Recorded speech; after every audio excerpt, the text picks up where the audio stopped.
var að ljúka. Þið megið fara núna, sagði frú Glömvör við nefendurna. En gangi hljóðlega út. Blámann, mér langar til að tala dálítið við þig. Börnin fóru, bærilega hljóðlega, og Blámann litli sat eftir við borðið sitt, óttalega raunamætur og svipinn. Er eitthvað að, Blámann minn? Spurði frú Glömvör vingjarlega. Já, sagði Blámann. Er það reikningurinn? Spurði frú Glömvör. Nei, sagði Blámann litli. Reikningurinn var ekkert verri en vanalega. Þá spurði frú Glömvör hvort það væri enskan og Blámann litli kinkaði kolli. Já, góði minn, sagði hún. Ég vildi nú ekki minnast á það fyrir framan alla krakkana, en ritgerðirnar þínar eru ekki neitt stórkostlegar þessa dagana. Þú beitir ímyndunaraflinn ekki nóg og þú ættir að nota orðabók til að athuga hvernig á að stafsetja erfið orð. Blámann litli stundi. En það eru svo mörg orð sem ég þarf að fletta upp að ég hef ekki tíma til að skrifa neina ritgerð. Og svo er Hrappur Vestmann alltaf að stríða mér af því að hann skrifa lengri ritgerðin en ég. Lengdin skiptir ekki öllu máli, góði minn, sagði frú Glömvör. Og kærðið í kollattóðanum hvað Hrappur Vestmann segir. Þegar við skrifum ritgerð á morgun, reyndu þá að gera eins vel og þú getur. Það er það sem skiptir máli. Já, kennari, sagði Blámann litli. Honum leið miklu betur og hann flýtti sér út úr skólanum til að hitta vini sína. Hann vissi hvar þeir voru, á óbyggðasvæðinu bak við húsið þar sem hann átti heima. Þarna var fullt af gömlum pappakössum og krakkarnir voru í kappakstri. Vertu með, Blámann, kallaði Raggi rauðmaði. Hann og Elisabeth Leiknisdóttir og Hrappur Vestmann sátu hvert í sínum pappakassabíl. Þetta var hálfskrítin sjón. En þau áttu að sitja í kassanum og ýta sér áfram án þess að standa upp. Sá sem kom fyrstur út á enda óbyggðasvæðisins vann. Það var bara einn stór kassi eftir og Blámann litli gerði gata á endan svo hann sæi hvert hann var að fara. Og Elisabeth hrópaði. Tilbúin, viðbúin, og þau lögðu af stað. Þau fóru auðvitað mjög hægt en þau ímynduðu sér að þau færa að minnstakosti með 150 km hraða á klukkustund. Allt í einu, búmm! Blámann litli leit út gatið og sá stóra fætur sem honum fannst hann þekkja. Fussum svei, hvað í óskopunum varst að gera, drengur? Þetta var frú Magnhildur. Við erum í kappakstri, mamma, sagði Blámann litli, og ég var að vinna þangað til núna. Já, þú segir svetti, hnussaði frú Magnhildur. Ég hef búin að taka til teið og þú getur valið á milli þessa kappaksturs og samlokur með sardínum. Samlokur með sardínum er eitt af besta sem Blámann litli fær, svo hann klifraði upp úr kassanum og fór heim með mömmu sinni. En þegar hann settist niður til að drekka, var hann bara ekkert svangur. Frú Magnhildur var ekki að ána með það. Þú ert eldrauður í framan, drengur minn, sagði hún. Og það er allt þetta hopp fram og aftur. Og hvað ertu búin að gera við buxurnar þínar? Þú skalt fara beint í rúmið. Já, mamma, sagði Blámann litli. Hann reyndi ekkert að þrasa því að honum leið hálf illa. Þegar hann kom upp, fór hann í náttfötin sín, bustaði tennurnar og kraup til að biðja bænirnar sínar. Guð blessi mömmu og Fredda frænda og Glömvör og Völund, Ungfrú Bóthildi og Elisabeth og Ragga og Rappvís líka. Svo fór hann upp í, en hann var fljótlega að fara fram úr aftur, því að tunglið var fullt og skein í augun á honum. Hann dró gluggatjöldin fyrir. Það var betra. Frú Magnhildur leit inn til hans nokkrum mínútum seinna og hugsaði með sér. Gott, hann er steinsofandi. Hann hefur orðinn dauðþreyttur. En allt í einu var Blámann litli sestur upp í geimfar úr pappa og var á leiðinni til túnsins.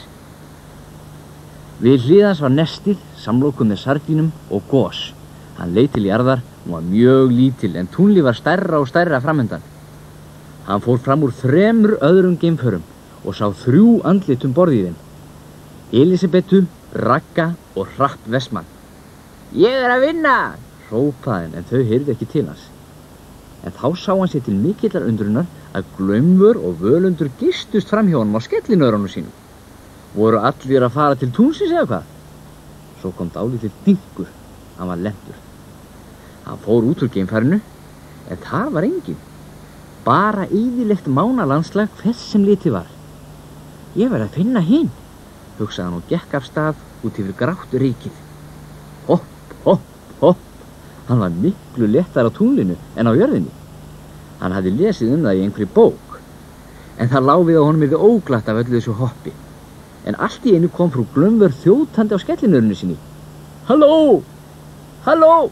Kallaði Bláman litla og dauðfegin að hitta einhvern sem hann þekkti, en hún leit ílskuli á hann. Ritgerðirnar þínar eru hræðilegar. Hvar stílabókin þín og blýanturinn? Þú sagðist alltaf að skrifa þér betri ritgerðir.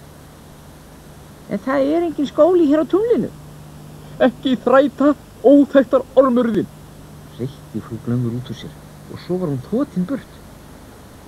Bláman litli trúði ekki sín eigin eyrum. Frú Glömvör var alltaf svo góð. Hann ráfaði og leið alltaf verr og verr. Hann reyndi að finna vini sína en þeir sáust hvergi. Hann var orðinn svangur og það rann upp fyrir honum að hann hafði skilið samlokurnar og gosið eftir í geimfarinu. Æ, stundi hann. Ég er villtur. Og hann kallaði. Elisabeth, Raggi og Hrappur, hjálpi mér.